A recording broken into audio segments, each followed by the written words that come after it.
Hey besties, it's your favorite homegirl, and this is where we heal and we grow and we glow and we become the best versions of ourselves. If you're watching this video, I hope that you have checked out part 1 where we talk about what is self-love really.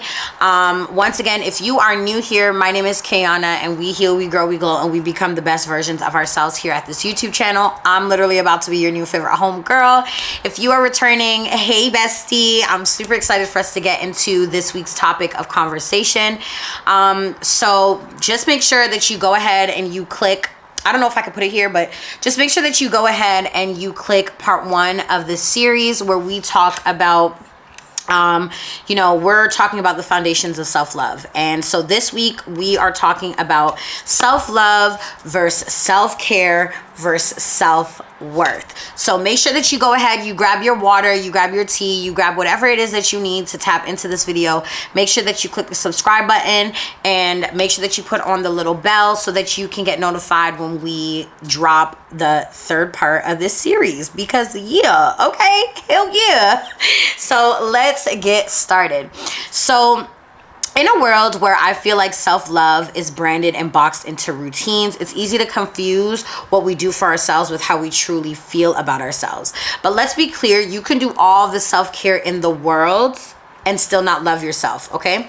You can dress beautifully and journal daily, yet you still struggle with believing in your worth.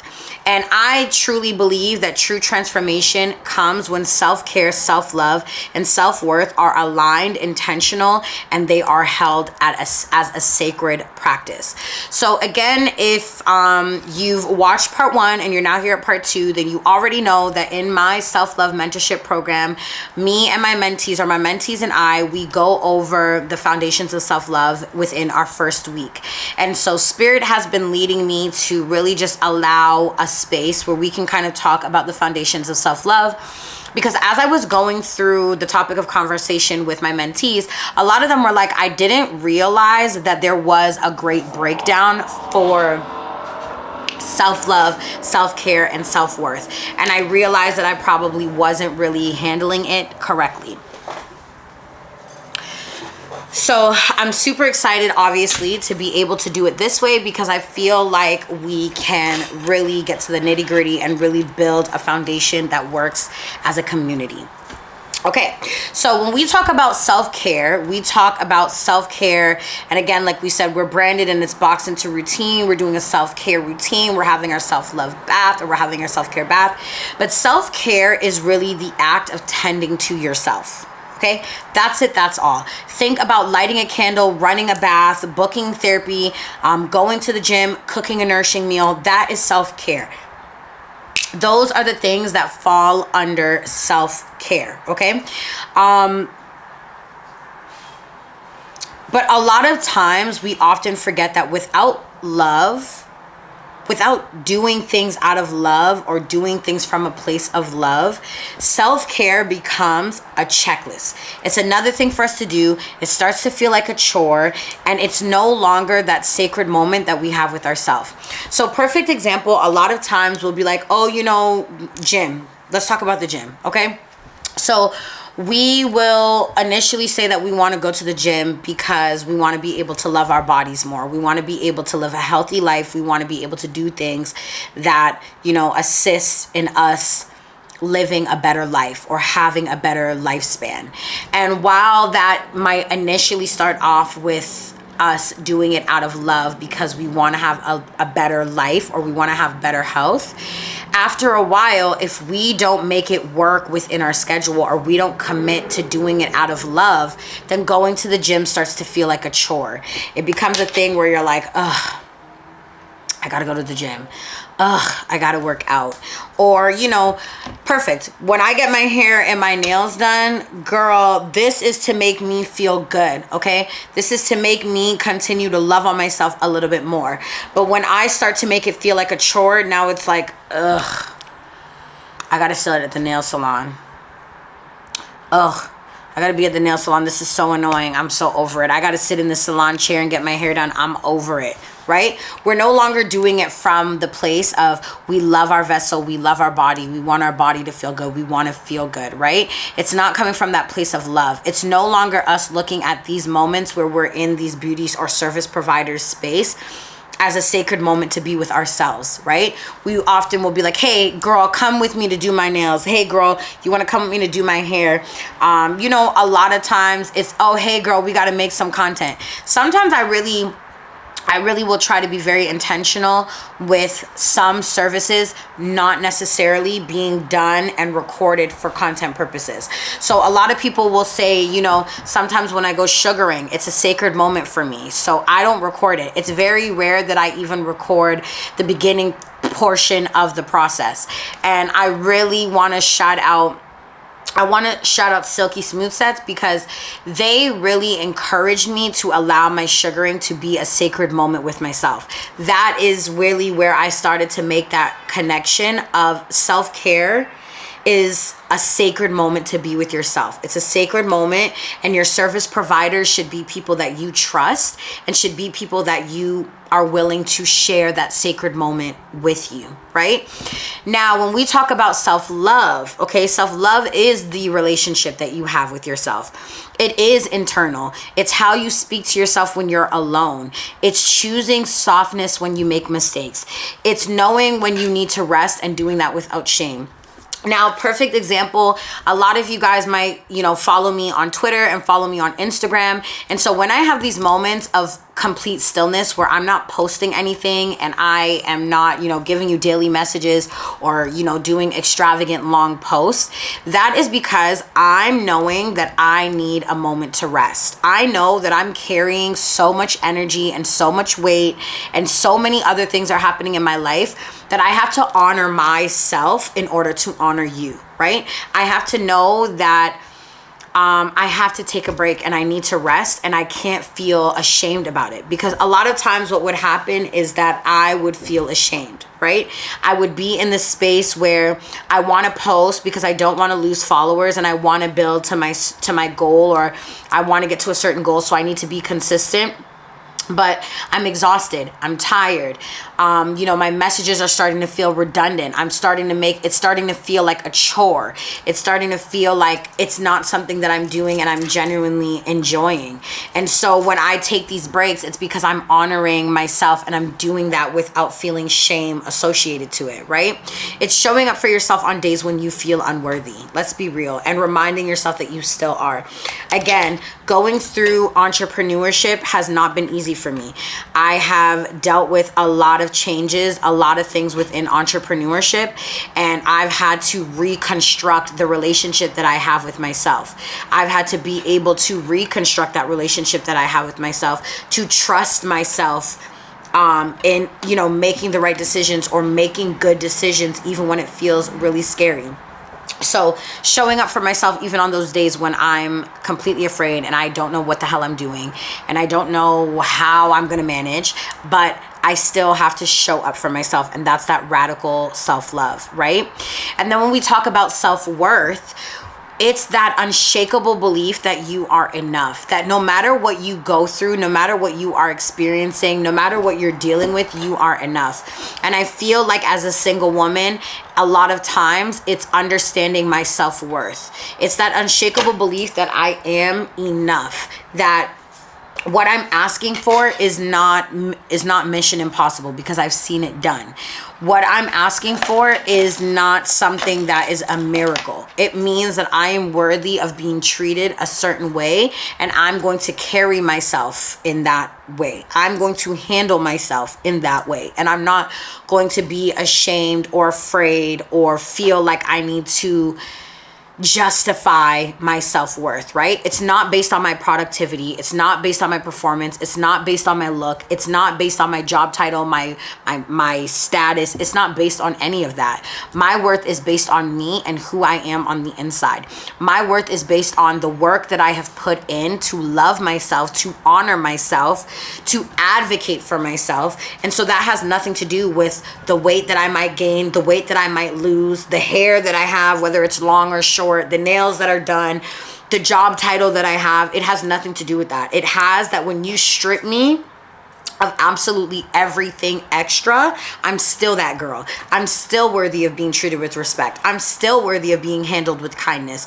I still am worthy of you treating me with respect and moving when it comes to me with integrity. I'm still worthy of all of these things. And it has nothing to do with external factors. It has everything to do, it's not on me, it's in me, baby.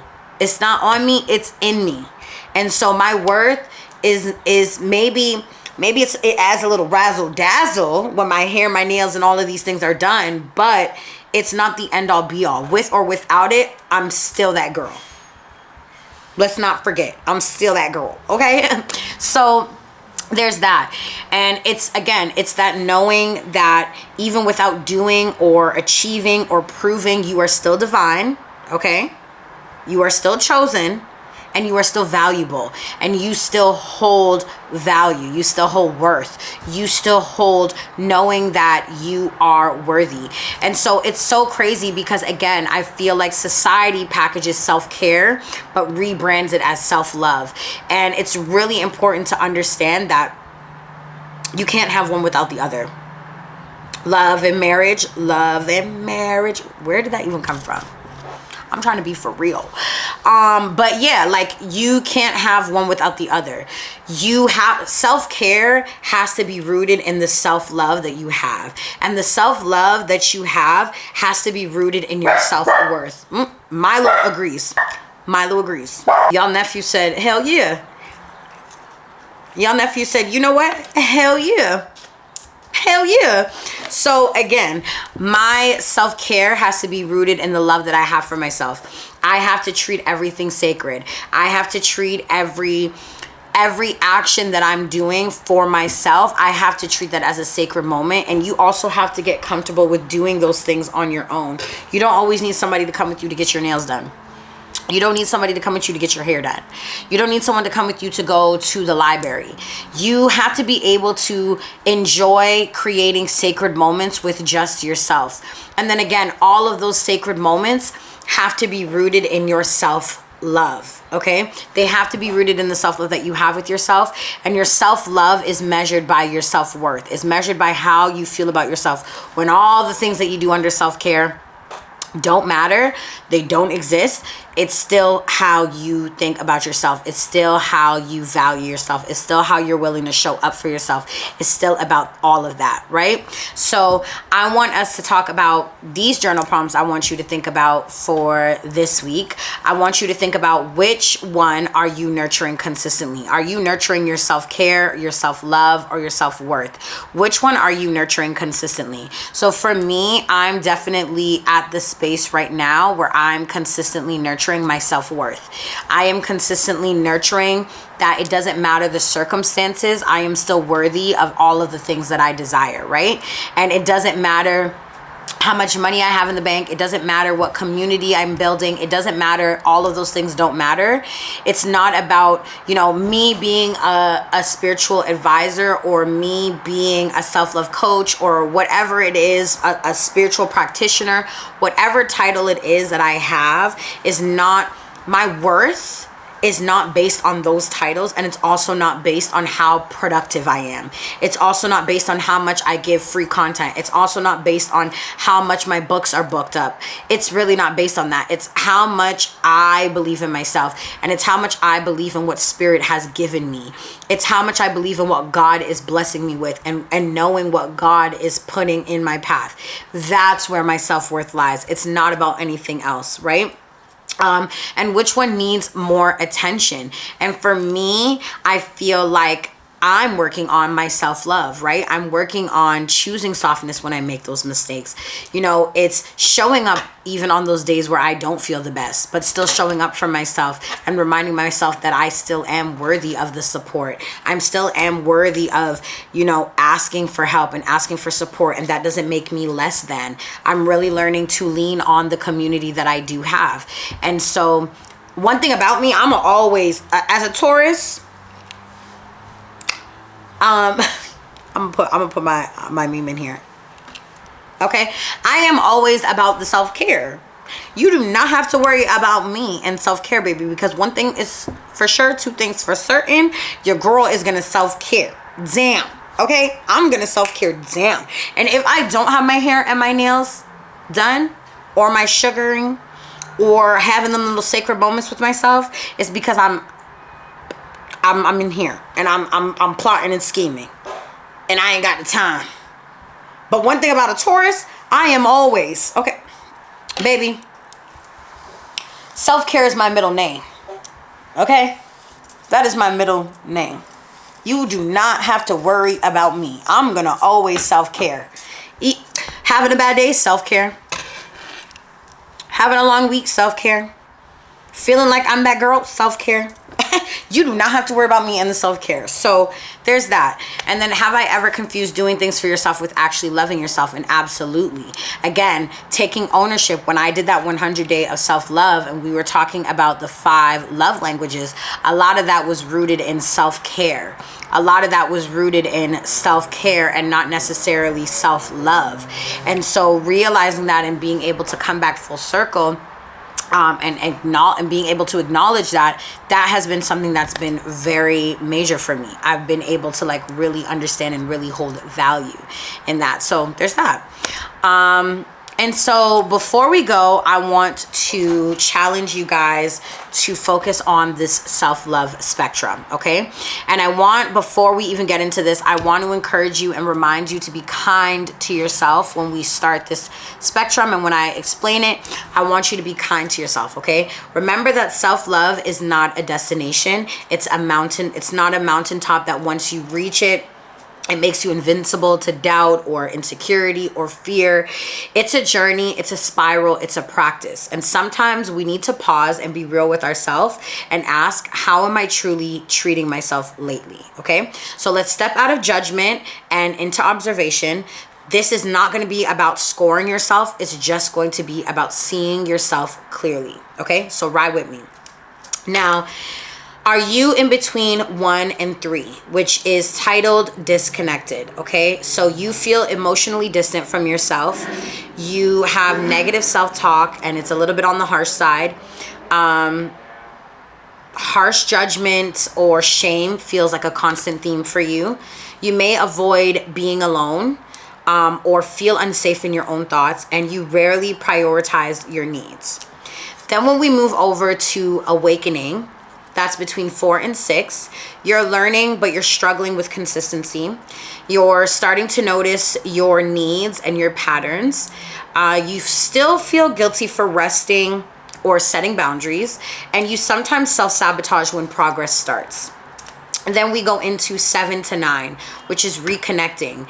And that is, you have some self-love rituals. You speak to yourself with more grace. Your boundaries are improving. You're honest with yourself. You're still learning to trust your intuition and worth fully, right? And then there is 10, which is rooted. And you radically love and accept yourself. You choose rest. You choose rituals and redirection over self-betrayal. You trust your own timing, and